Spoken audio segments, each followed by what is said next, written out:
Vous êtes sur la RTNC, il est 20h, voici le titre de ce soir. C'est un coup de tonnerre pour le pouvoir de Kigali, le général rwandais James Kabarebe et Laurence Kanyuka, porte-parole du M23, sanctionné par les USA. Le pourquoi dans cette édition.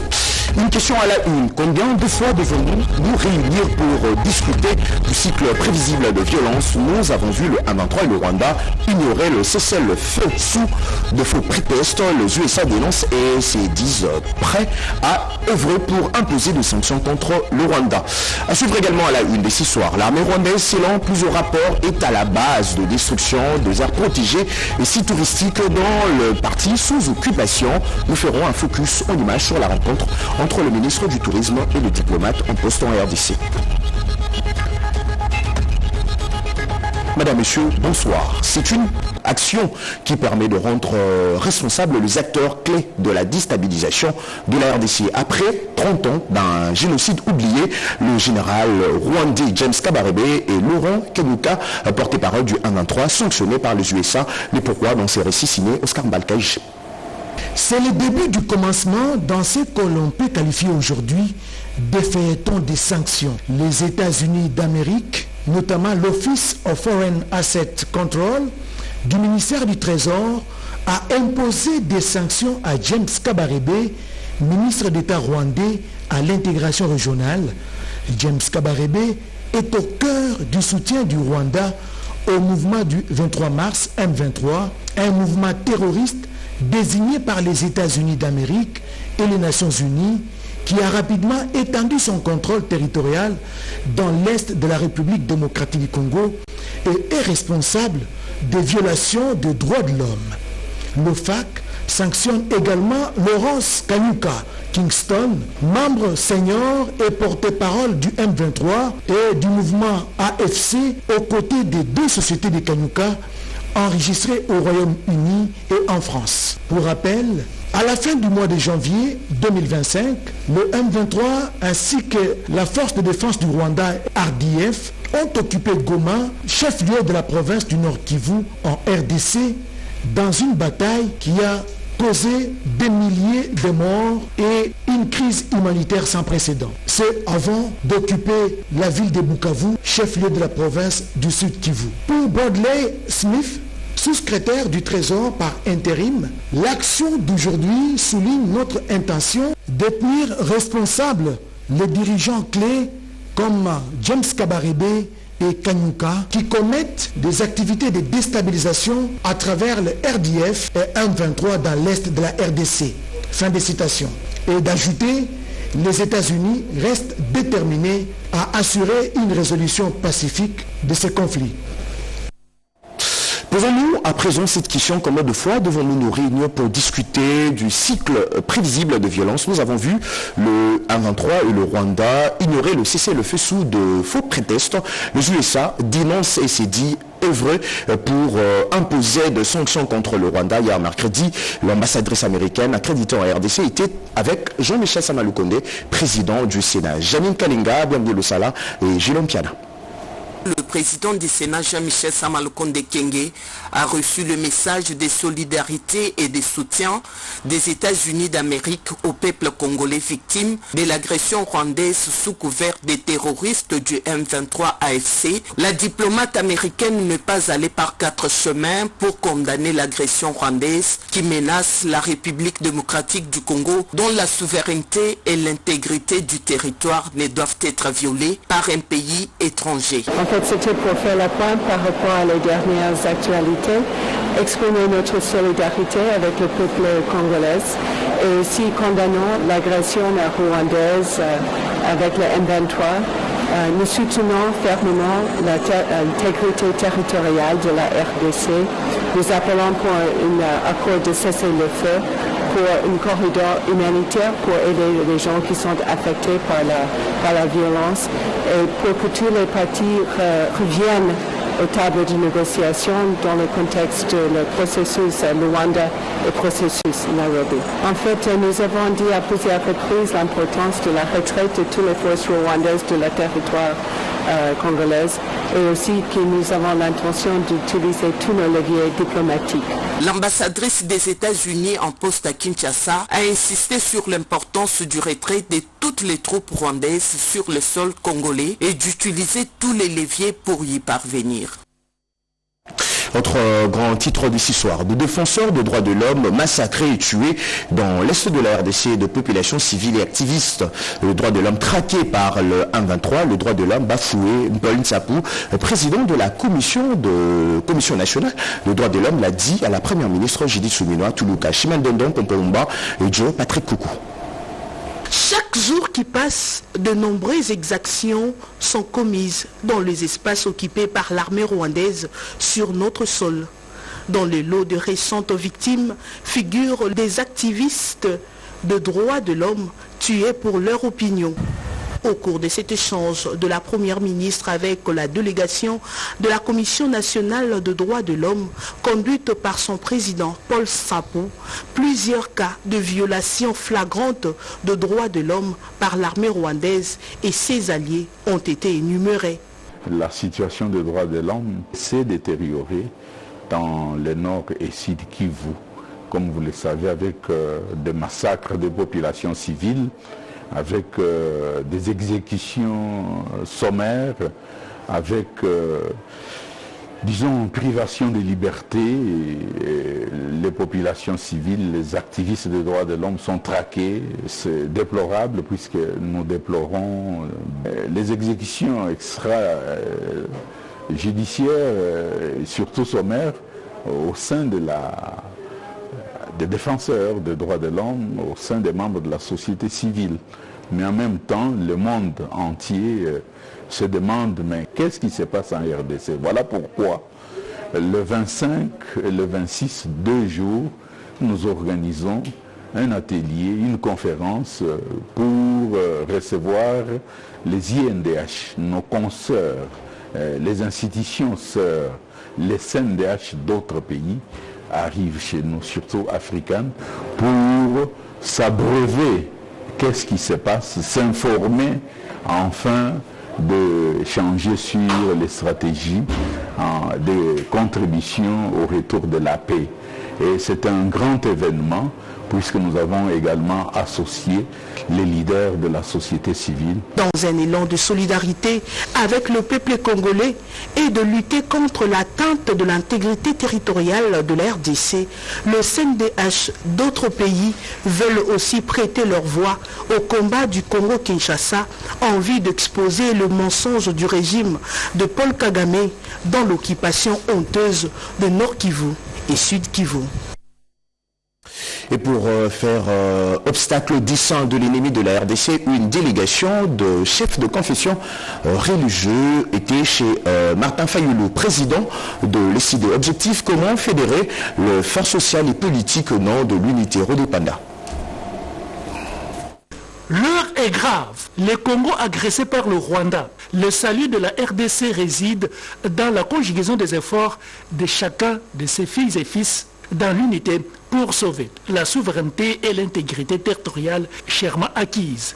La RDC n'a pas de couleur politique. C'est dans ce contexte d'une situation sécuritaire aggravante que le chef de confession religieuse réuni au sein de l'église de réveil du Congo ERC avec en tête l'archevêque et représentant légal de l'ERC Ejiba Yamampia Évariste, très engagé dans le processus de rétablissement de la paix dans l'Est de la RDC, ont rencontré les leaders de l'ECD et de l'Amouka, Martin Fayoulou.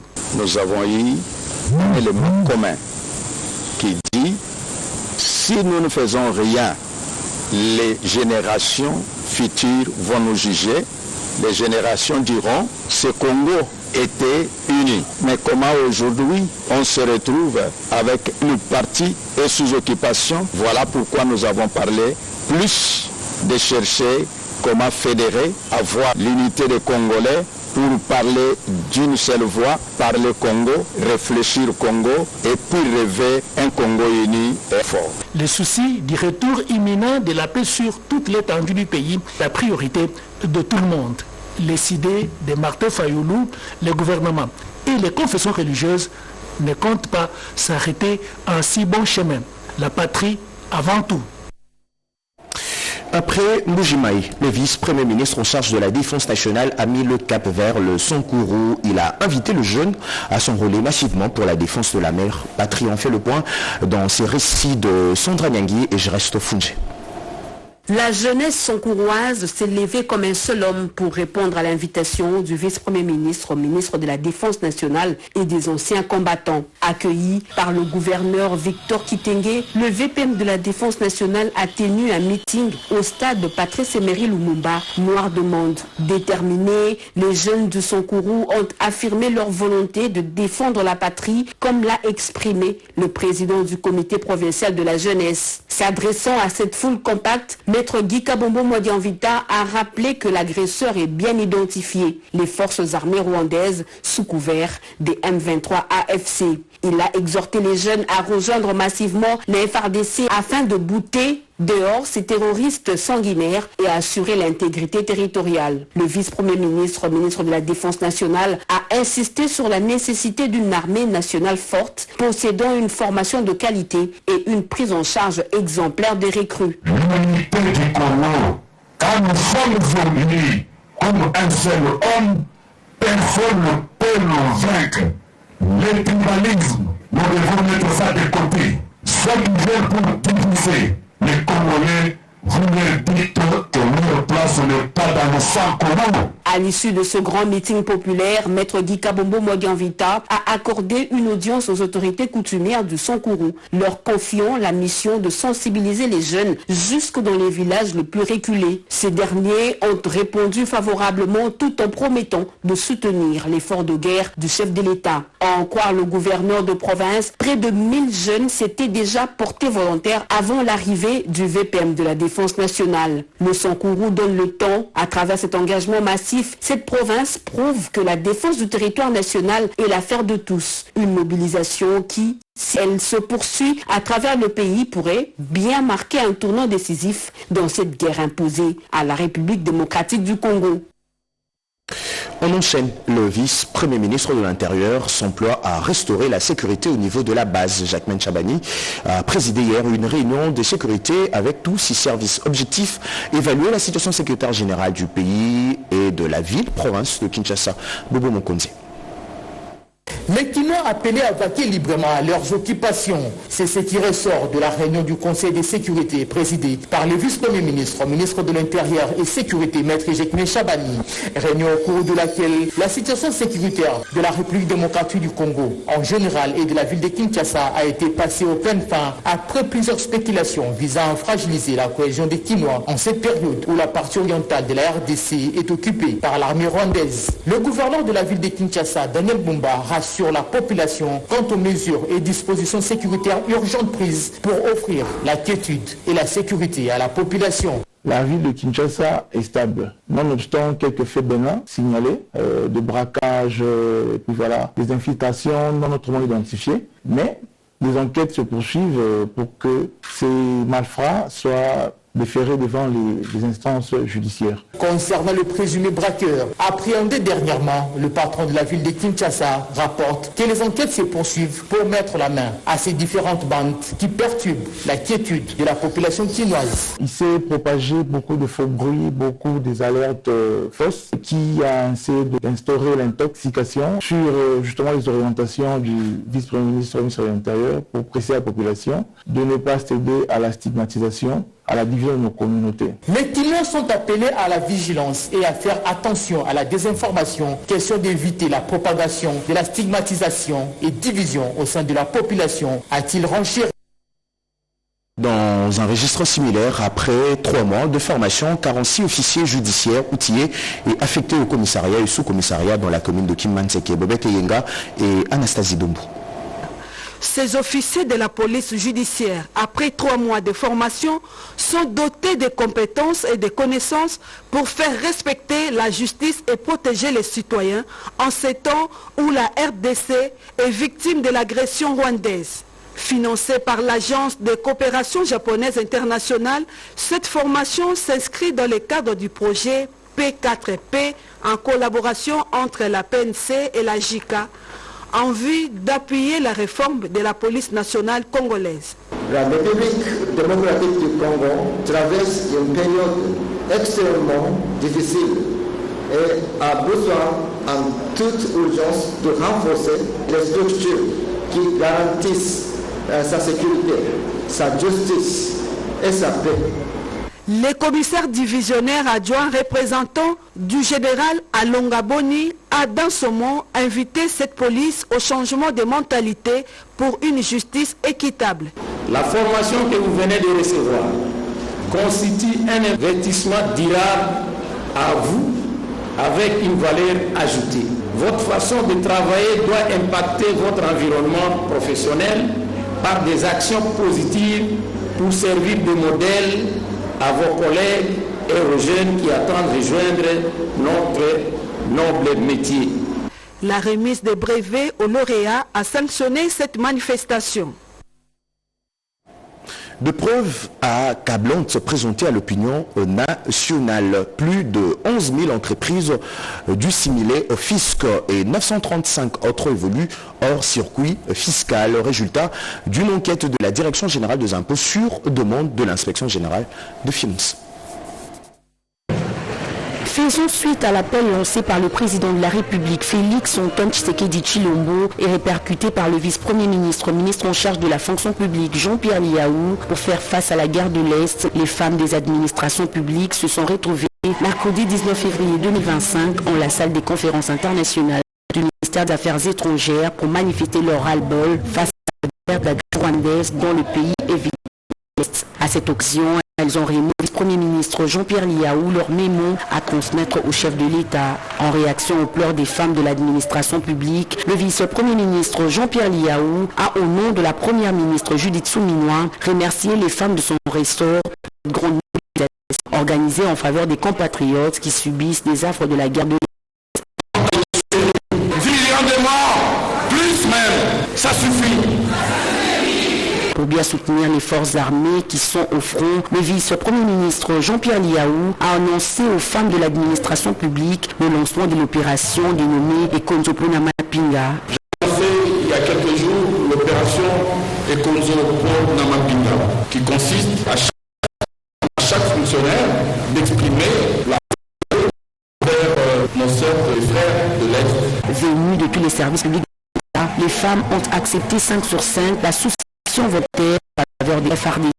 Demandons à toutes les femmes de mettre la main dans la poche pour que nous puissions venir en aide aux FARDC. Dans une salle électrisée, la cérémonie dédiée à la crise sécuritaire de l'Est s'est clôturée par une prière. Vous avez suivi avec nous la rencontre entre le vice-premier ministre en charge de la fonction publique et le femmes de l'administration publique qui lui ont remis un moment en guise de soutien aux victimes femmes de l'agression rwandaise sur le sol congolais. Madame, monsieur, savez-vous que l'armée rwandaise, selon plusieurs rapports, est à la base de la destruction des aires protégées et sites touristiques dans le parti sous occupation? Le ministre du Tourisme a échangé avec le diplomate en poste à Kinshasa, Cédric Kenina. Le monde opère ses joyaux touristiques et l'écosystème se retrouve impacté par la guerre d'agression rwandaise. Le nord et le sud Kivu, destination touristique des rêves, connaissent un désastre.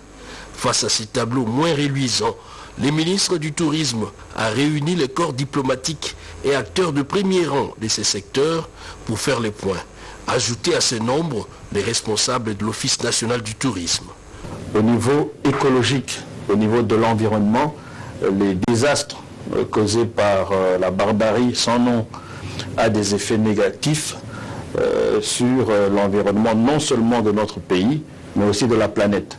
Nous consacrons 10% de notre pays à protéger le bien-être mondial, mais quand ces aires sont attaquées, nous ne sentons pas l'implication manifeste de ces partenaires pour protéger non seulement ces aires, mais aussi les populations qui sont victimes de plusieurs sévices. Dans le contexte actuel, le tourisme domestique dans la partie ouest du pays est éruption. A insisté le numéro 1 du tourisme en RDC. À la communauté internationale, force est de constater les silences et les manques d'implication manifestes face à la barbarie de l'armée rwandaise sur les aires protégées. Ainsi, Didier Pambia entrevoit une sensibilisation et multipliant en même temps les contacts lors du Festival mondial de la musique prévu au mois de juillet pour dénoncer ces désastres tant humanitaires qu'environnementaux. Face au projet de la balkanisation de la RDC, le gouvernement congolais est engagé à défendre l'intégrité territoriale. Citoyens patriotiques réunis au sein du Focus Group sensibilisent pour dire non à l'agression rwandaise sur le sol congolais. Béatrice Chako. Face au danger imminent de balkanisation de la République démocratique du Congo, quelques compatriotes réunis au sein de Focus Group se disent solidaires à nos forces armées et à leur commandant suprême. En cette période de turbulences dramatiques que traverse notre pays, nous, citoyens patriotes, réunis dans Focus Group, adressons ce message pathétique au président de la République, Félix Antoine Tshisekedi Tshilombo, commandant suprême des forces armées et de la police nationale.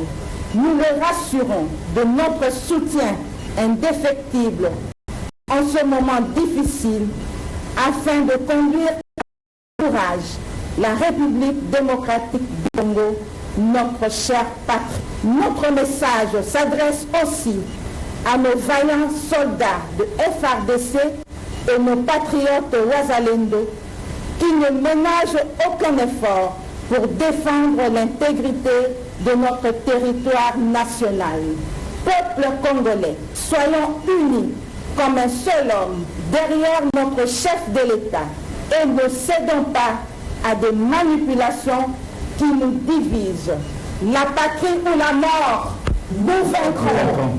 On ne négocie pas pour vendre la patrie à laquelle est attachée notre âme. Pas un centimètre pour le Rwanda et ses terroristes du M23.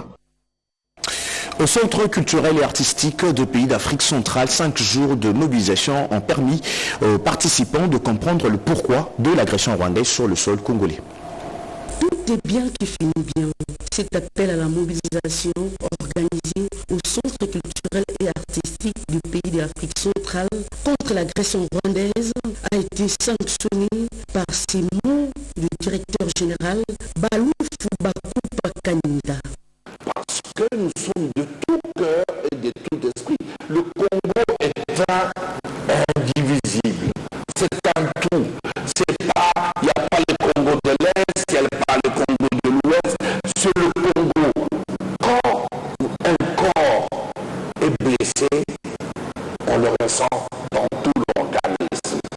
Donc, nous sommes avec nos compatriotes, nous sommes avec ceux qui se battent sur le terrain, les FARDC, les combattants Wazalendo, nous sommes avec eux. Nous sommes de tout cœur avec cette population. De son côté, le secrétaire permanent de l'Union sacrée a compati avec nos forces armées et nos compatriotes de l'Est du pays. Nous sommes avec eux. Ce n'est pas seulement pour l'affaire de l'Est, c'est l'affaire de toute la nation, de toute la patrie. C'est pourquoi tous ces marches que vous avez vues dans la diaspora, que vous avez sur toutes ces actions au pays, nous soutenons parce que nous sommes sûrs qu'un Congo debout, cette guerre contre le Rwanda, nous la gagnerons. C'est un peuple, quoi qu'il arrive. Freddy Murumba, analyste politique, parle de l'agression rwandaise, dont les conséquences de cette guerre. Nous sommes dans un processus de la lutte pour la libération du Congo. Alors, il faut savoir, l'Occident ne peut pas venir devant les gens qui connaissent. Ce qui se passe ici, c'est une guerre de libération. Pour paraphraser Aimé Césaire, parmi les pionniers du panafricanisme, la culture mondiale comme valeur de responsabilité dans un pays. Dans le cadre de la commémoration du 43e anniversaire de l'UDPS, Raphaël K. Pambou a récemment sensibilisé la population congolaise et a invité le Congolais à faire échec au plan de l'ennemi. Géné Dada Chabani. Pour faire face à la situation sécuritaire du pays, le gouvernement a besoin de moyens pour relever ces défis. C'est dans cette optique que les corps de l'élite scientifique de l'IDPS, engagés dans la recherche des solutions aux problèmes de la société congolaise, a consacré les numéros de cette matinée scientifique aux technologies de numérisation pour l'optimisation des recettes et la rationalisation des dépenses de l'État. Au grand mot des grands remèdes, des recommandations ont été faites au pouvoir public par l'ingénieur Aimé Boukassa. Dans son exposé, Aimé Boukassa a démontré comment numériser les circuits financiers congolais pour une gestion orthodoxe des finances publiques. Parler de méthodologies qui vont permettre au pays, à travers l'informatique, à travers la numérisation, de pouvoir vraiment introduire des méthodes de gestion qui vont sécuriser le pays, sécuriser la gouvernance et permettre aux citoyens congolais mieux à travers le travail qui sera fait. Un projet salué par le professeur Jean-Marie Béa, doyen de la faculté de Polytechnique de l'Université de Kinshasa. Tout pays qui s'est informatisé a vu son économie multiplier jusqu'à 1000 fois. La science au service de la nation reste le combat de ces structures informelles de l'UDPS. Pas une école sans banc en RDC. L'opération s'y poursuit. Le service national a remis à ce jour un lot important de bancs à l'ISTA. Cédric Kenena et Tony Djoma. L'Institut supérieur de techniques appliquées ISTA. Ici, l'accueil, l'ambiance et l'attitude sont loin des réactions habituelles des autres établissements de l'enseignement supérieur et universitaire. Les Mouchetoumènes, comme on les appelle, ont accueilli avec joie les bons sortis des ateliers du service national, œuvre des bâtisseurs. Mon général, nous vous prions de transmettre nos sincères remerciements à son Excellence, Monsieur le Président de la République, pour tant de sollicitudes qu'il ne cesse de manifester à l'endroit de la jeunesse estudiantine, dont l'amélioration de leurs conditions d'études est l'une des préoccupations majeures. Une brève et significative cérémonie qui a permis aux bénéficiaires d'apprécier l'acte posé par les services nationaux. La contribution du service national est la bienvenue pour équiper et fonctionner toutes ces filières. Bien plus, cette cérémonie nous permet d'exprimer vivement notre souhait de partenariat avec le service national. L'opération va continuer jusqu'à atteindre son objectif. Le souci du commandant suprême et du service national, c'est d'arriver à doter toutes ces institutions de manière complète en banc.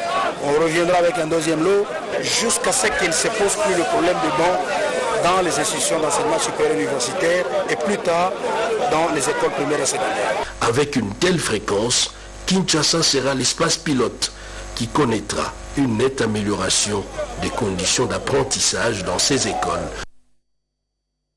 Tout à fait autre chose. À l'Institut national de statistique, une formation est organisée à l'intention de membres de la cellule de gestion de projets de marché public de l'INES par les experts formateurs de l'ARMP. Le module de formation porte sur les règles et procédures de passation de marché public, de la préparation à la réception définitive, l'identification de besoins et leur consolidation, l'élaboration de plans de passation de marché, le montage de données, la mise en concurrence de candidats, la réception et l'évaluation de offres enseignées ici durant 10 jours. Je souhaite plein succès à cette formation et espère qu'à la fin, vous aurez les bagages et outils nécessaires pour assurer les marchés de qualité. Dans sa parole, le directeur général de l'ARMP a souligné l'importance de cette formation après avoir rendu hommage au président Félix Tshisekedi pour sa vision de lutter contre la corruption dans la gestion de finances publiques ainsi qu'à la première ministre Judith Soumena Toulouka, autorité de tutelle de l'ARMP.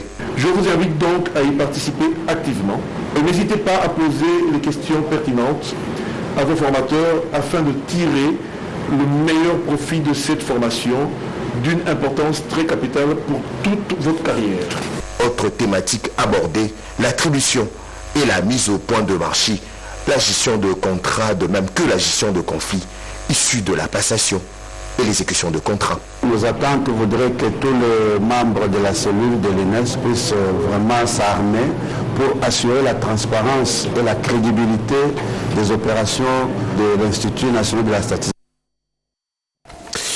Les jeunes sont appelés à la résistance face à certaines injustices. Message de l'ambassadeur de la Russie en RDC lors de la célébration de la libération de la ville de Leningrad. L'ambassadeur de la Fédération de Russie en RDC a organisé la projection du film relatant la fin d'un des épisodes les plus tragiques de la Seconde Guerre mondiale, laquelle a été aussi suivie à travers le monde par visioconférence. Le public a palpé des événements clés de la Grande Guerre patriotique de 1941-1945, car le TICAZ a invité surtout les jeunes de la RDC à apprendre davantage sur l'exploit immortel des habitants et des défenseurs de Leningrad. Nous tiens à rappeler que le 27 janvier 1944, après 872 jours de résistance, la ville de Leningrad a été libérée de l'opus nazi, marquant la fin d'un des épisodes les plus tragiques de la Seconde Guerre mondiale. Pour la petite histoire, les troupes nazies avaient encerclé la ville, la coupant du reste du pays durant 872 jours. Les habitants de Leningrad avaient pourtant fait preuve d'un courage et d'un dévouement exceptionnel résistant à la faim, au froid et aux horreurs de la guerre. D'où cette sensibilisation et de ceux intervenant depuis la Russie, notamment aux jeunes Congolais talentueux, polyvalents et dignes, à la résistance et à défendre ensemble la vérité basée sur des faits historiques documentés contre les tentatives malveillantes de certains pays visant à réviser l'histoire des autres pays à leurs fins égoïstes. Et puis vous allez suivre après ce journal une page magazine sur le recrutement de plus de 1500 jeunes volontaires de la commune de Kalamou, action signée G24 de Jean-Marie Lukulassi, député national, qui s'inscrit dans cette logique de mobilisation. Déjà c'est dimanche 23 février, il sera face aux jeunes de la commune de Kalamou pour leur adhésion au FARDC. Suivant à présent la lecture de 6 ordonnances présidentielles. Ordonnance numéro 25 156 du 20 février 2025 portant prorogation de l'état de siège sur une partie du territoire de la RDC.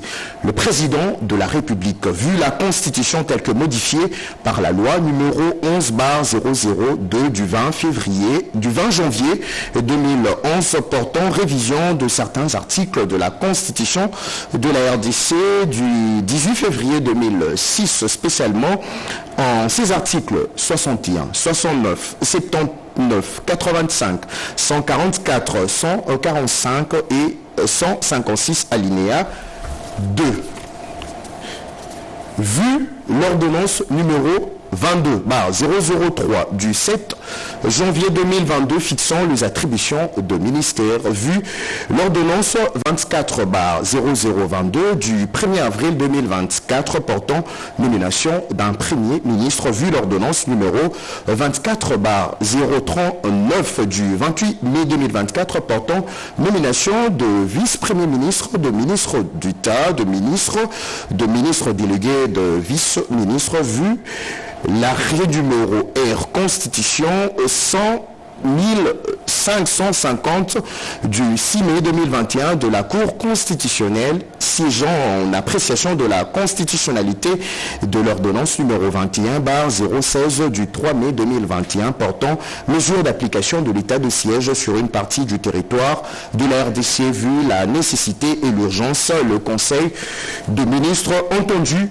ordonne. Article 1er est prorogé pour une période de 15 jours, prenant cours le 21 février 2025, l'ordonnance numéro 21/0015 du 3 mai 2021, telle que complétée à ces jours portant proclamation de l'état de siège sur une partie du territoire de la République démocratique du Congo. Article 2 sont abrogées toutes les dispositions antérieures, contrairement à la présente ordonnance. Article 3.